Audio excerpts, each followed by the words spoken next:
What does the latest research say about protein intake, distribution, and sources? Stick around to find out. Welcome to the Wits and Weights podcast. I'm your host, Philip Pape, and this twice-a-week podcast is dedicated to helping you achieve physical self-mastery by getting stronger, optimizing your nutrition, and upgrading your body composition. We'll uncover science-backed strategies for movement, metabolism, muscle, and mindset with a skeptical eye on the fitness industry so you can look and feel your absolute best. Let's dive right in. In the latest issue of the Mass Research Review, Eric Trexler wrote an article called How Important is the Leucine Content of Your Protein Sources? I definitely encourage you to subscribe to read all of those types of articles, but I wanted to summarize some of the findings at the end that he shared in terms of what the latest evidence says about your protein strategy. And it's actually pretty straightforward. It's not going to be too surprising, but let's get into it. First of all, the most important thing when it comes to muscle growth is your training. It is not the protein. This happens during fat loss or muscle building. If you don't have the training stimulus, it's really not going to matter that much. And if you do have the training stimulus, the effect of protein is helpful, but not the most helpful thing. So just keep that in mind.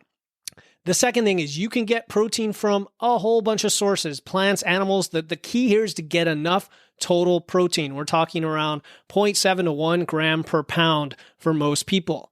And if you are concerned and you want to get more than that, you don't have to. That's the key is the evidence continues to show that no more than 1 gram per pound is generally needed. Now, in a rapid fat loss phase or a mini cut, you may want to go a little higher for other reasons like satiety, but you don't have to go that high. The other aspect of this is protein distribution. We've heard, 4, 5, 6 times a day, you got to spike the muscle protein synthesis. Really what you want to do is spread it out 2, 3 times a day, more if you need to, but that's enough. Like what they found is 2 is way better than 1, 3 is a little bit better than 2, and then it's diminishing returns. So that's it. That is the updated, very complicated protein strategy. Get enough protein, eat it at least 2 or 3 times a day. Make sure you are training hard and get enough protein from whatever sources you want. Thank you for tuning in to another episode of Wits and Weights. If you found value in today's episode and know someone else who's looking to level up their wits or weights, please take a moment to share this episode with them. And make sure to hit the follow button in your podcast platform right now to catch the next episode. Until then, stay strong.